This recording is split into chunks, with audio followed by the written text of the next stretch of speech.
80వ స్వాతంత్ర దినోత్సవ వేడుకలను పురస్కరించుకుని ప్రతి ఒక్కరిలోనూ కూడా దేశభక్తి పెంపొందించే విధంగా రాష్ట్ర వ్యాప్తంగా గౌరవ ముఖ్యమంత్రి నారా చంద్రబాబు నాయుడు గారు, ఉప ముఖ్యమంత్రి వర్యులు పవన్ కళ్యాణ్ గారు, యువ నాయకులు ఐటీ విద్యాశాఖ మంత్రులు నారా లోకేష్ గారు, ప్రధానమంత్రి నరేంద్ర మోడీ గారి నాయకత్వంలో దేశవ్యాప్తంగా ఈరోజు స్వాతంత్ర దినోత్సవ వేడుకలను ఎంతో ఘనంగా చేసుకుంటున్నాం. దానిలో భాగంగా ఈరోజు రాష్ట్ర వ్యాప్తంగా కూడా ప్రతి ఒక్కరూ కూడా మన దేశ భక్తిని చాటుకునే విధంగా స్వాతంత్ర వేడుకల్ని ఘనంగా చేసుకోవడంతో పాటుగా ప్రతి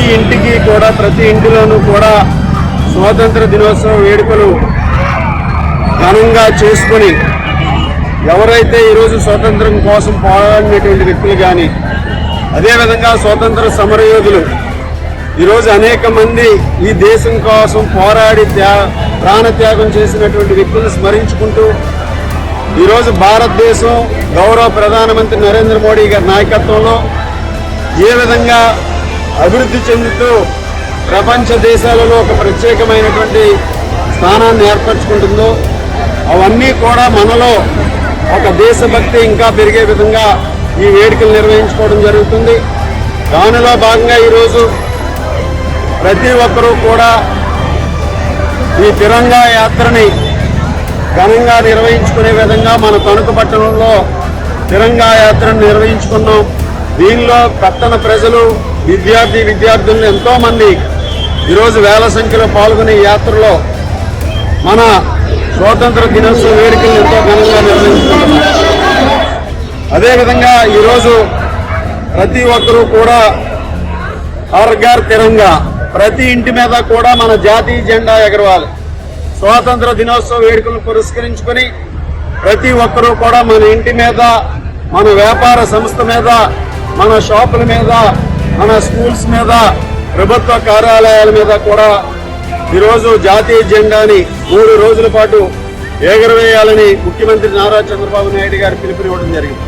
అదేవిధంగా ఈరోజు 80వ స్వాతంత్ర దినోత్సవ వేడుకలను పురస్కరించుకొని ప్రతి ఒక్కరూ కూడా ఒక మొక్కను నాటి అందరం కూడా ఈరోజు హరిత విప్లవాన్ని తీసుకొచ్చే విధంగా ప్రతి ఒక్కరూ కూడా ఈరోజు ఆ కార్యక్రమాన్ని కూడా చేయాల్సినటువంటి అవసరం ఉంది. అదేవిధంగా రేపు ఆగస్టు 15 స్వాతంత్ర దినోత్సవ వేడుకలు గ్రామాన పెద్ద ఎత్తున ప్రతి ఒక్కరూ కూడా మనం నిర్వహించుకొని ఈరోజు మనందరం కూడా ఎవరైతే ఈరోజు దేశం కోసం పోరాడి ప్రాణత్యాగాలు చేశారో అటువంటి త్యాగధనుల యొక్క స్ఫూర్తిని మనందరం కూడా స్మరించుకుంటూ భవిష్యత్తులో భారతదేశం ఏ విధంగా ఈరోజు ప్రపంచంలోనే యువత ఎక్కువగా ఉన్నటువంటి ఒక యువశక్తి భారతదేశం సొంతం. ఆ యువశక్తిని ఒక మంచి నిర్మాణం చేసే విధంగా ఈరోజు భవిష్యత్తులో ఈ యువశక్తి ద్వారా భారతదేశం యొక్క గొప్పతనాన్ని ప్రపంచ దేశాలకి చాటే విధంగా ఈ స్వాతంత్ర దినోత్సవం ఒక నాంది పలకాలని, దానికి అనుగుణంగా మనందరం కూడా ప్రతి ఒక్కరూ కూడా ఈ వేడుకల్లో భాగస్వాములు కావాలని సందర్భంగా తెలియజేసుకుంటూ ఈరోజు తణుకు నియోజకవర్గం ప్రజలందరికీ కూడా విన్నవించుకుంటున్నాం. మన ఇంటి మీద ప్రతి ఒక్కరూ కూడా జాతీయ జెండాని ఎగరవేసి మన దేశ స్ఫూర్తిని ముందుకు తీసుకెళ్దామని సందర్భంగా తెలియజేసుకుంటున్నాం.